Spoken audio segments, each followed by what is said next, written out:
The ideas expressed in the following presentations are those of the speakers and do not necessarily reflect the views of ACI or its committees. ACI web sessions are recorded at ACI conventions or other concrete industry events and will be made available for viewing free of charge for 1 week. Thereafter, they will be archived on the ACI website or added to ACI's online CEU program, depending on their content. You can earn continuing education credits through ACI's online CEU program. Visit www.concrete.org to register. ACI conventions provide an opportunity for networking and for keeping up to date with the latest in concrete technology and practices.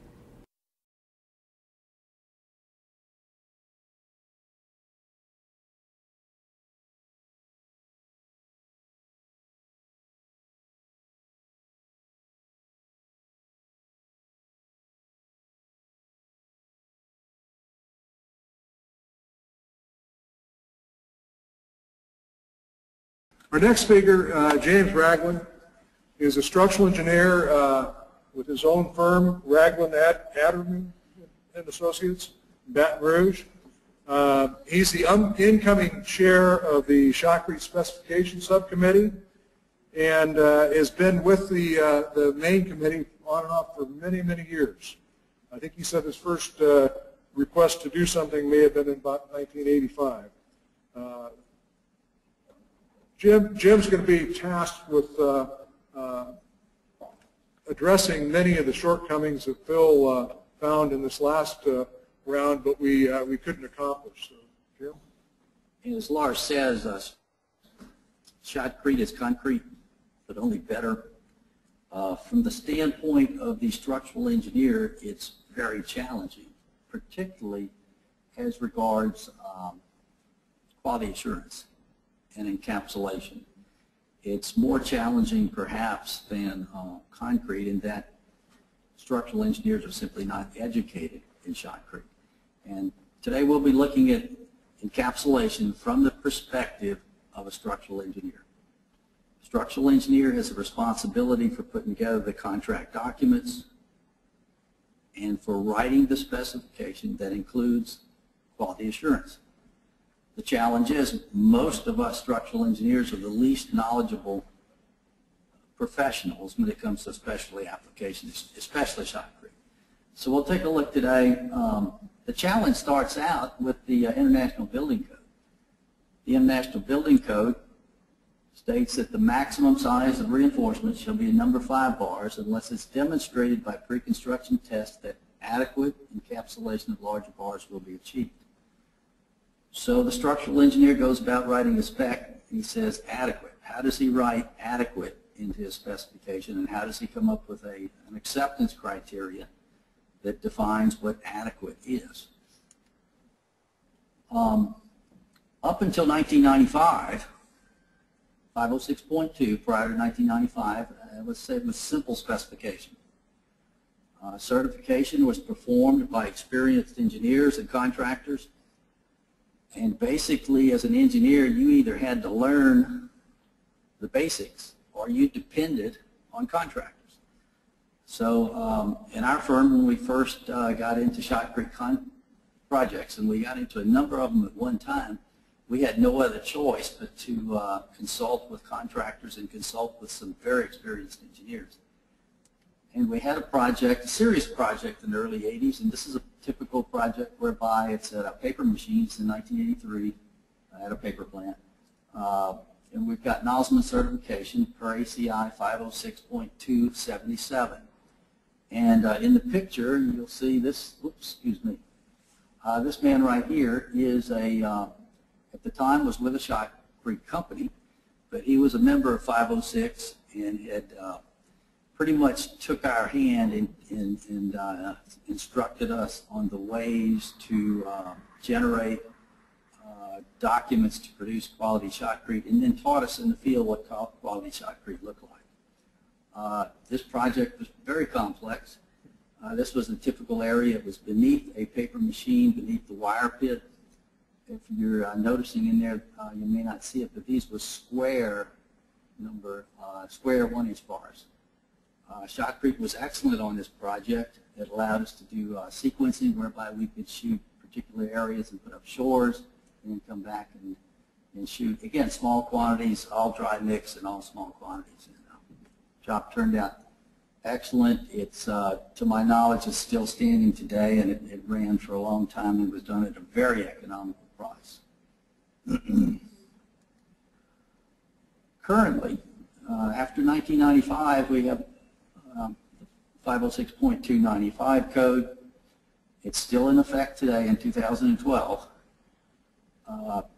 Core grading was introduced in that code, and immediately there had been encapsulation acceptance problems. There were three major problems. One, specifiers would select the highest quality regardless of the project. Core grading is in the spec. Structural engineer is not familiar with Shotcrete, so he picks out the highest quality that's in the core grading table. Not knowing what the cost of that is and not knowing how difficult it may be to achieve that particular core grade in a particular environment. Also, core grading was incorrectly applied for acceptance criteria. And that is, it was intended to be used for pre-construction testing and for qualification of the nozzleman, certification of the nozzleman. Specifiers used it for acceptance of in-place shotcrete. Made it very, very difficult. Specified an acceptance and specified a very, very difficult rating to achieve. Also, the core grading that's in our 95 code has some basic flaws in the mathematics of how you would calculate the flaws and how you would apply them to different size bars. In effect, a flaw in a large bar was disproportionately rated as more of a problem than in a small bar. As you can, this is right out of our spec. This is our current spec, and I'm sure the Shotcrete contractors really enjoy seeing this slide with the cores. Fortunately, we did get some help in about 2001. ACI certified nozzleman. The program came into effect, and ACI was actually producing or validating the certification process so that you as an engineer could go to the ACI website and check to see if a nozzleman on a project is certified. And you as an engineer could write into your specification that only certified nozzlemen will perform. And some of us would write it into the specification that only a contractor that showed the certificates before the job could bid a job. So that helped. And this is a job that came along in the mid-90s. It was overhead shotcrete. It involved number 9 bars. These are beams and girders underneath a dock structure. This is ACI certified nozzleman. These are his pre-construction panels. Cores out of this pre-construction panel. And so that looked really good. We had a second certified nozzleman on the job, and these are his panels, his cores.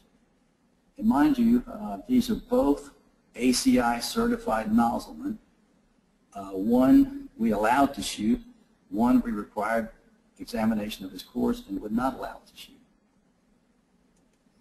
Similarly, this is a project that's in a sulfur pit in a refinery. Number 8 bars with stainless steel fibers. Again, this is a certified nozzleman, excellent cores. Second nozzleman, same company, certified nozzleman. Cores we could marginally accept, but we were very careful in where this nozzleman would be allowed to shoot. The certification process is effective, though, because this was a project where the owner selected the Shotcrete contractor, and we insisted on doing pre-construction testing, even though the contractor said that they were all certified nozzlemen, and he had their certificates to prove it that he had produced, according to some of the O codes. But these were the cores. These are overhead cores, and so that was an extremely difficult project to manage. Okay, today we're armed with the ACI program. We now have a pending 506.2, and it's the that's coming out that Phil has presented. However, in our new code, basically acceptance criteria is stated that if the engineer deems that it's necessary, he shall specify it. And then later in the code it says that if you have specified it, then you shall check it. However, nowhere in any of our guides right now is there a way or a description for a structural engineer that's really not worked on Shotcrete before to define his acceptance criteria. So that's a problem, and the committee understands it's a problem. The committee has produced the document and gotten it out. It needed to get out. It's just a lot of time between 95 and 2012. However, the good news is that we as a committee have a series of documents coming together. Lars was presenting the guide that will have references for acceptance criteria and show means and methods. And our evaluation document will do the same. And so the future direction is we will have information for structural engineers to use in planning quality assurance. This is a format that it will take in our guide, and this is a preliminary document. You can't read it from where you're sitting, but basically it's going to take and define difficulty levels from the straightforward run-of-the-mill jobs to the more difficult to the most difficult, which we'll talk more about that in just a moment. For each one of those difficulty levels, there will be a column for the scope of the project specification that is recommended for that engineer to produce. And the items that go into the spec are developed, and at each group of difficulty, more items are added. The same holds for the pre-construction testing. It's described for each difficulty level, and in construction testing, the same. The idea being that once we go through all this, we will very likely be able to produce a flow chart. And for a structural engineer, that will be, we think, a significant help, that he will go from point to point and be given direction of what he needs to address and how to address it. If we take and look at different parts of this chart, the first group, difficulty level, we're defining difficulty level 1. That's an area where a certified nozzleman should assure an acceptable quality. It just requires periodic inspection. And we also have the bottom bullet there. It's been brought up by the contractors that we really need to allow a nozzleman in training to shoot, because we, in our specs, ask for hours, many, many hours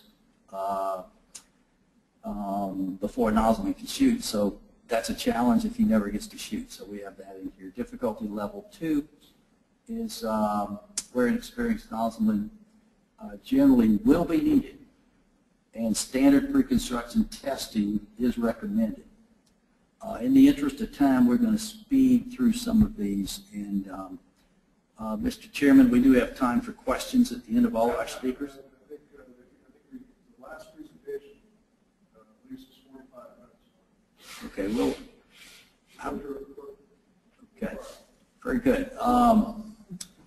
Now then, again, this is where standard testing should work. The emphasis, though, again, is on pre-construction testing. This would be thick sections with multiple passes, large reinforcing steel, closely placed steel, overhead conditions, bond-critical conditions. The difficulty level 3, this is a project where an experienced nozzleman certified for the type and the shooting position may not be sufficient to assure the owner quality in a successful project. So under these conditions, pre-construction testing is required. It's not optional, it is required of the nozzleman and the crew. And examples of this would be for a structural engineer, structural critically embedment length, where we can't stand for voids to beat around the bars for bond. Difficult access jobs, seismic, timing placement, pre-contract qualification, and we say pre-contract qualification of a method. this is where we would actually require testing before signing a contract. And we have done that. So we get into the spec, jumping to difficulty level 2. We'll add the project-specific requirements. We'll certainly have submittal of the Nozzleman certification, submittal of contractor form and Nozzleman experience, specify the pre-construction testing. We will allow a waiver if it's, say, the same contractor that's previously finished a similar job. Specify surface preparation where bond is critical. And here's the big bullet. Specify acceptance criteria for defects in steel encasement. We have nothing in our code now. What we have for the future is we're going to refer to that chart that I just showed you. That chart will show up in 506.4 evaluation. We're looking at now and developing a tech note which will have the method of evaluation for encapsulation, and we're going to have a tech note we've talked about for having a visual picture guide for core evaluation. Difficulty level 3, basically the same acceptance criteria applies, just a lot significantly different difficulty. Now in difficulty level 3 we point out when you specify acceptance criteria it should be adjusted for those difficulties. And so the structural engineer could look at a job, and if he wants to use Shotcrete and he can judge that he can accept a certain level of voids and have no effect, then he needs to do that. And this is the reason for the mock-ups and determinations of what exactly will happen. This is a look at the tech note that we're thinking about putting together. And in this tech note, it's a tech note for degree of encapsulation. The cores are graded in broad categories, and these categories may just be numbers later on rather than excellent to good, good, very good, fair, or poor. There will be a function of 3 criteria, the criteria being the encapsulation along the circumference of the bar. Second, the maximum size of any void touching the bar. And third, the maximum total area of other voids as a percentage of the total cylinder surface of the core. As you'll see that these are all percentage numbers, and they thereby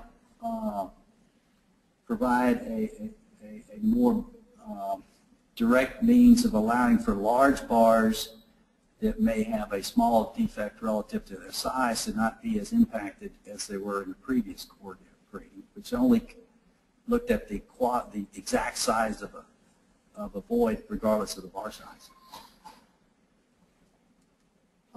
This is the second tech note that I just showed you, and this has to do with the visual and the picture guides.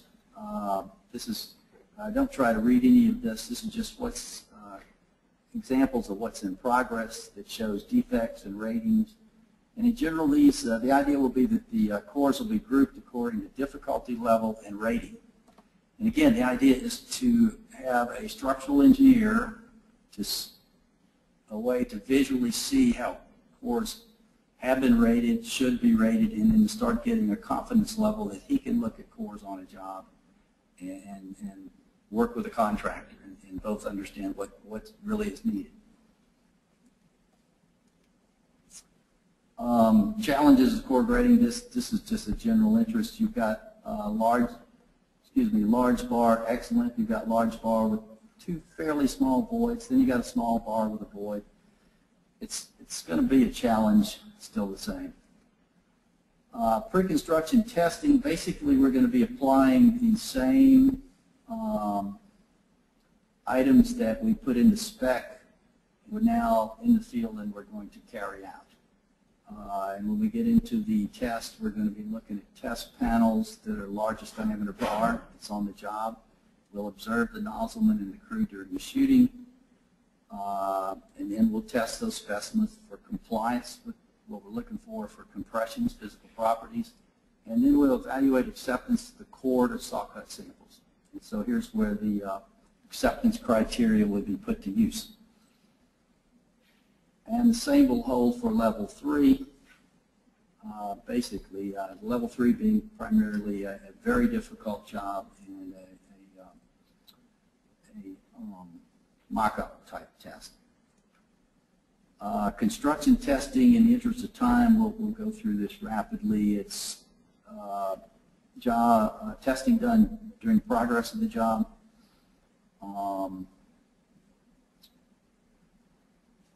What's of particular interest in difficulty level 3 is the core pre-selected non-structural critical locations, evaluate core acceptance for encapsulation.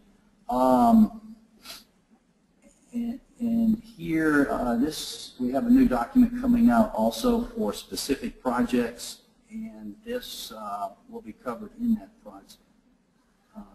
document.